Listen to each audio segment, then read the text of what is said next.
Hello mga katek, meron po tayong amplifier na ni-repair. Ito po yon, Extreme 700 watts amplifier po ito. At sabi ng may-ari, ni-repair sa ibang technician pero hindi na-repair, hindi naayos. Kaya binigay sa akin. So ito, okay na. Problema nito mga katek is kapag ino-on ko, walang power, wala talaga, zero na talaga. So pag binuklas ko, pag inopen ko yung kaha, so yun, ang daming sunog mga katek. Ang daming sira, transistor, resistor, Zener diode, ang dami. Tara, samahan niyo ako paano ito ni-repair.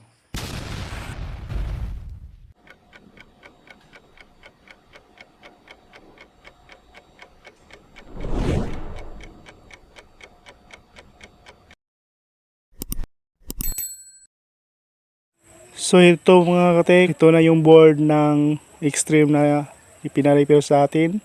Pinaklas ko na sa case. Pasensya na, medyo madilim kasi gabi ngayon, kagaling ko lang sa trabaho. Sideline kasi ito, kaya kagabi ko nire-repair. So ito yon. First mga katek, check natin kasi ang daming sunog mga katek. Yung capacitor niya dito sa dalawa, sira niya siya, sunog. May nakita akong resistor, mukhang sunog din. Kailangan natin to i-test. Kahit mukhang sunog na siya, i-test natin sa ating multi-tester kung talagang sira na ba. So ito, sa kabila naman dito, check natin yung transistor niya, yung capacitor at yung resistor kasi walang power, ang dami sunog. So siguro na ito, nasubrahan sa paggamit. Pati yung fuse niya mga katek, sira na rin. So yun, kahit sa tingin nyo na lang mukhang may damage na siya, pero kailangan natin i-test talaga gamit ang ating multi-tester. So bali mga katek, ang gagawin natin ngayon, titest natin, baklasin tong lahat ng mukhang sira, lahat, lalo na sa transistor kasi kadalasan kasi ito yung madadaling masisira, transistor, dito rin sa may resistor at sa yung capacitor. So kasi na sira na yung fuse, open na yung fuse, naputok na yung fuse, so may possible talaga na maraming sira na ito. So ganun lang mga katek sa pagtitest ng amplifier. First, voltage checking po tayo. Check natin yung output ng ating papuntang speaker. Meron pa siyang output na DC. Kung wala naman, so may sira na talaga. So hello mga katek, ito po yung component o mga pyesa natin na nakuha sa ating nirepair natin yung amplifier. Ito po yun. Pasensyahin na po yung kalat yan mga katek. Ito yung may nirepair tayo na electric fan. Pasensyahin na medyo hindi maliwanag kasi gabi ngayon. May trabaho kasi tayo kapag umaga, kapag gabi naman nagre-repair tayo kasi may customer naman na punta dito at nagre-repair sa atin. So ito yon mga kateko. Bale, dalawang transistor ang nakita nating mga defect mga katek. May diferensya. So ito yon. So i-demonstrate natin mga katek kung paano natin i-check ang ating transistor. So may nakaraan akong video mga katek nga kung paano i-test ang mga transistor at may kung paano ito i-test. So i-demonstrate ko na lang ito kahit paano meron po kayong idea. At kung bago pa kayo sa akin channel mga katek, subscribe naman and click may notification bell para updated po kayo sa aking panibagong video. So ito po yon. Ito po yon. So first mga katek, sa pagtitest ng ating transistor, ang ating multi-tester ilagay natin sa times 10. So yan, times 10. So bago natin i-test, i-calibrate muna natin. Dapat i-adjust natin papuntang 0. I-adjust nyo lang dito. I-adjust sa 0. So yan. Pagtitest ito mga katek, malalaman natin kung anong PNP ba to at NPN. At malaman ba natin to na short, leg on open. So demonstrate ko na lang para kung beginners po tayo o baguhan lang po tayo, kahit pa paano may matutunan po tayo. So yan. So first, spread mo natin. Ilagay natin sa tatlong papo ito. So bali, mag forward bias po muna natin. Hindi po natin alam kung PNP o NPN ba yan. So first mga katik, ilagay natin sa dalawang paa. So yan. So ito mga katik, nalagpas ng 0, ibig sabihin shorted po yan. Isang paa, shorted po yan. So ito mga katik, nalaman natin na shorted pala ito. So i-forward natin o reverse natin. So yan.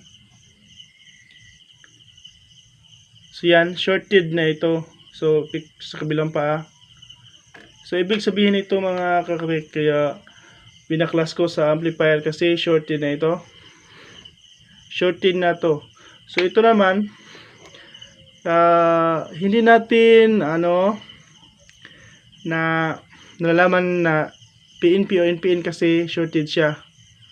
So by the way mga katik, since pares naman ito, pair by pair naman ito, sa amplifier kasi mga katik, isa NPN, isa PNP. So kung ito PNP po ito NPN. So try natin kung anong sira nito. By first channel kasi mga katik, isang transistor NPN, ang isa PNP. So yan, test natin ulit. So naka resistance checking po tayo times 10. So yan, first. So ibig sabihin mga katik, ito pala is NPN. Ito yung base niya. Tingnan nyo. So yan, bali ito yung base niya, NPN. So ito pala is PNP. So PNP po ito. So yan, may palo, good. Sa kabila naman may palo, good. So bakit ko ba pinalitan to? Naka forward bias po tayo. So good siya. Then good siya. So ito, i-reverse natin. So yan. So may palo pa rin. Sa kabila may palo pa rin. So defective na po ito na transistor. Bakit na defective ito? Okay. Dapat sa forward bias mga katik, sa pag-test ng transistor, dapat may reading na po yan sa isang paa, emitter at sa collector. So kapag i-reverse natin, dapat walang palo po yan, walang galawan po yan. So yan po yung good transistor. So yan, ulitin natin. May palo, dapat walang palo po yan. Ito, pero may palo pa rin. So ibig sabihin, leak na po ito. Leak na transistor. Kaya pinalitan ko na.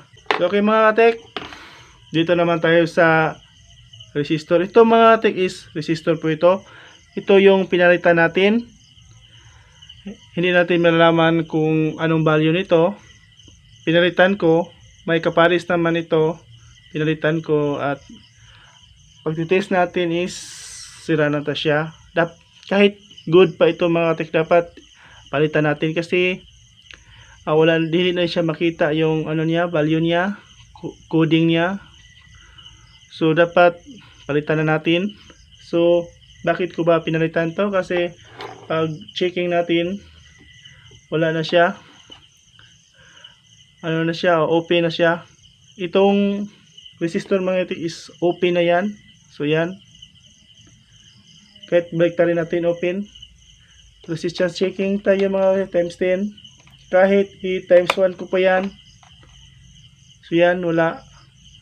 Kasi ang value nito mga katik is 10 ohms. So yan, wala pa rin. Dito po tayo sa Zener diode mga katik. Itong Zener diode na ito is sira na rin. So yan, may nakita tayo. Black, ibig sabihin ito yung positive. Try natin.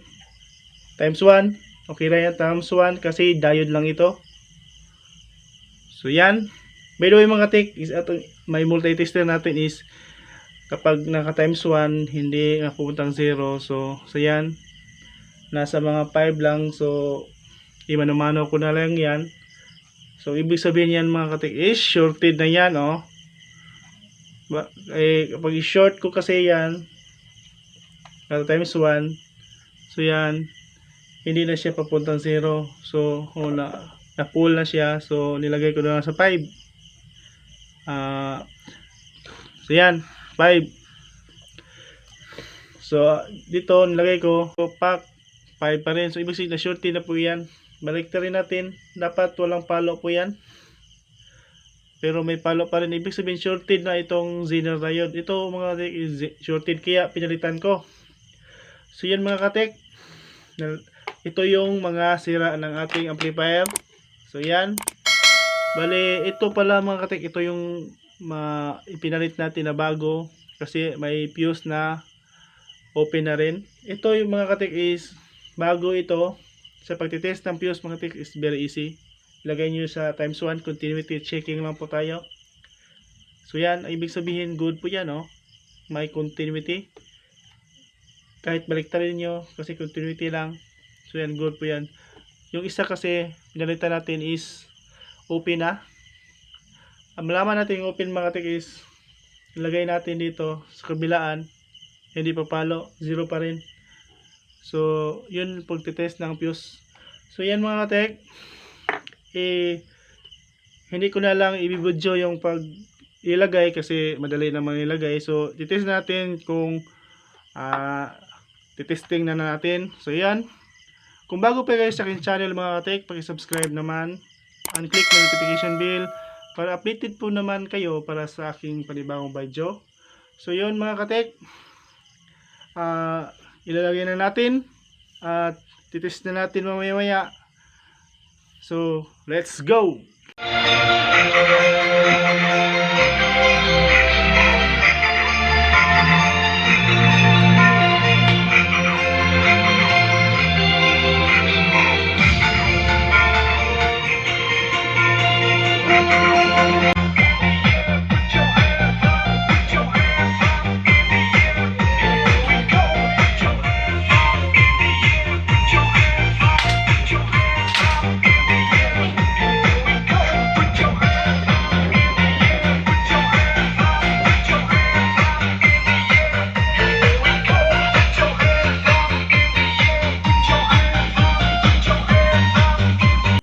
So yan mga katik, good na goods. Okay na po yung amplifier. Pwede na kunin to sa may-ari. So bali mga katik, tinetest natin. Bali mga 5 hours, tinetest natin. So after 5 hours, ibigay natin sa may-ari. So yun lang mga katik. Thank you for watching. And kung bago pa kayo sa akin channel, subscribe naman. And click ang notification bell para updated po kayo sa aking panibagong video. Thank you mga katek and God bless.